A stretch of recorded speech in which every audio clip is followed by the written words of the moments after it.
ខ្ញុំមិនជឿទេច្បាស់ជាមានការយល់ច្រឡំមិនខានបើសិនជាក្មេងស្រីមកតូចនិយាយថាគឺជាមិត្តភក្តិនោះវាប្រកាសជាមិត្តភក្តិហើយខ្ញុំនឹងមិនអនុញ្ញាតឲ្យភាពមិនសមហេតុផលរបស់ពួកគេរំខានខ្ញុំឡើយបន្ទាប់មកតើពួកយើងទៅវិញទៅទេតែខ្ញុំមិនត្រូវគេរំខានបានដោយរបៀបណាយើងនឹងត្រឡប់ទៅវិញនៅពេលក្រោយហើយឥឡូវនេះខ្ញុំត្រូវតែទៅមើលឲ្យប្រកាសចិត្តជាមុនសិនអូចាំខ្ញុំសិនណាបងប្រុសស៊ី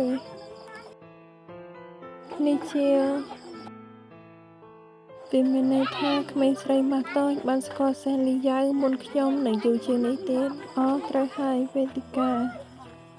តើអ្នកគ្រប់គ្នាដឹងដែររបៀបណាមិនបានជាមានតែខ្ញុំដែលមិនដឹងអ្វីទាំងអស់បងប្រុសស៊ីបងគួរទៅឈប់ពិនិត្យទៅហានអ្វីបានជាសំខាន់ព្រោះនាងធ្លាប់ចូលចិត្តបរិះនោះនេះខ្ញុំមិនមែនជាមនុស្សល្ងងខ្លៅទេហានអ្វីបានជាត្រូវព្រួយបារម្ភវាជាការពិតដែលនាងធ្លាប់ចូលចិត្តគេពីមុនប៉ុន្តែឥឡូវនេះនាងមិនចូលចិត្តគេទៀតទេពីព្រោះមនុស្សដែលនាងចូលចិត្តឥឡូវនេះគឺជាខ្ញុំវាត្រូវហើយខ្ញុំគឺជាមនុស្សដែលនាងចូលចិត្តតែខ្ញុំពិតជាមនុស្សដែលនាងចូលចិត្តមែនទេឬមួយក៏ខ្ញុំកុហកខ្លួនឯងតាំងពីដើមមកទោះយ៉ាងណាក៏ដោយយើងនឹងលែងខ្វល់ពីឯងទៀតហើយប៉ុន្តែកុំល្ងងខ្លៅពេកទោះបីជាគេបោកប្រាស់ហើយក៏ដោយលោកតារបស់ខ្ញុំបាននិយាយថាស្នេហារបស់ខ្ញុំនេះមិនត្រូវសងវិញទេតើអាចនឹងមានអ្វីមួយនៅក្នុងឯកសារនោះឯងមេធាវីចាងតើលោកដឹងទេថាឯកសារដែលលោកតាខ្ញុំឲ្យខ្ញុំនោះសូមផ្ញើវាទៅបានដែលនៅច្រកទ្វារសាលារៀនដូច្នេះនាងគ្រាន់តែប្រញាប់ជួយខ្ញុំព្រោះតែសេលីយ៉ៅឈរនៅទីនោះហើយតែនាងកាន់ដៃខ្ញុំពីព្រោះនាងឃើញសេលីយ៉ៅមែនទេមើលទៅពួកគេដូចជាស្គាល់គ្នាច្បាស់ណាស់ប៉ុន្តែនាងនិយាយថាពួកគេគ្រាន់តែជាមិត្តធម្មតាប៉ុណ្ណោះដូច្នេះសញ្ញាទាំងនោះគឺមានជាយូរណាស់មកហើយខ្ញុំគ្រាន់តែបញ្ឆោតខ្លួនឯងប៉ុណ្ណោះវាបង្ហាញថាម៉ាស់តូចមិនដែលចូលចិត្តខ្ញុំតើតែសោះនេះអាក្រក់ណាស់វាពិតជាអាក្រក់មែនតើបងប្រុសស៊ីនឹងអាចបំផ្ទុះសាលាចោលដែរទេដូច្នេះតើនាងចាំថ្ងៃកំណើតរបស់ខ្ញុំទេចូលបើនេះគ្រាន់តែជាការយល់ច្រឡំវិញនោះហើយដរាបណាខ្ញុំគឺជាមនុស្សដែលនាងចូលចិត្តឥឡូវនេះខ្ញុំនឹងធ្វើដូចជាមិនមានរឿងអ្វីទាំងអស់នៅក្នុងថ្ងៃនេះវាត្រូវហើយខ្ញុំមិនជឿអ្នកណាទាំងអស់ខ្ញុំចង់លើកផ្ទាល់ពីនាងឆាប់ខលទៅនាងឥឡូវនេះថានោះពិតជាកំណត់ល្អមែនទេបើ speaker ហើយសួរនាងឲ្យខ្ញុំសួស្តីមីងស៊ីតើនាងកំពុងតែញ៉ាំអាហារពេលល្ងាចជាមួយនឹងគ្រួសារដងឯនេះតើនាងចាំទេថ្ងៃកំណើតរបស់បងប្រុសស៊ីគឺនៅថ្ងៃអ្វីហើយតើយើងគួរតែរៀបចំការភ្ញាក់ផ្អើលសម្រាប់គាត់ដែរទេវាជាការពិតណាស់យើងត្រូវធ្វើឲ្យគាត់ភ្ញាក់ផ្អើលប៉ុន្តែថ្ងៃខួបកំណើតរបស់គាត់នៅពេលណាឲ្យពិតប្រាកដទៅយើងនឹងពិភាក្សាវានៅសាលារៀននៅថ្ងៃស្អែកតើនាងចង់បកគលអ្វីទៅឲ្យគាត់ហើយកុំឲ្យអ្វីហួសហេតុពេកប្រយ័ត្នផ្ទៃសាលាទាំងអស់ដឹងថានាងចូលចិត្តបងប្រុសស៊ីអូខ្ញុំសូមអង្វរនាងសូមនាងនិយាយថាចូលចិត្តគាត់ទៅមិនអញ្ចឹងទេគាត់នឹងវាយទូរស័ព្ទខ្ញុំផ្ទៃហើយសកម្មភាពភាគច្រើនរបស់ខ្ញុំដែលឆក់យកសំណាងរបស់គាត់វាដូចជាងាយយល់ច្រឡំណាស់ល្អណាស់ដែលពួកយ៉ាងស៊ីឆាប់បានហើយមិនគិតទៅបែបនោះតែកុំនិយាយពាក្យដែលមិនសមហេតុផលបែបនេះ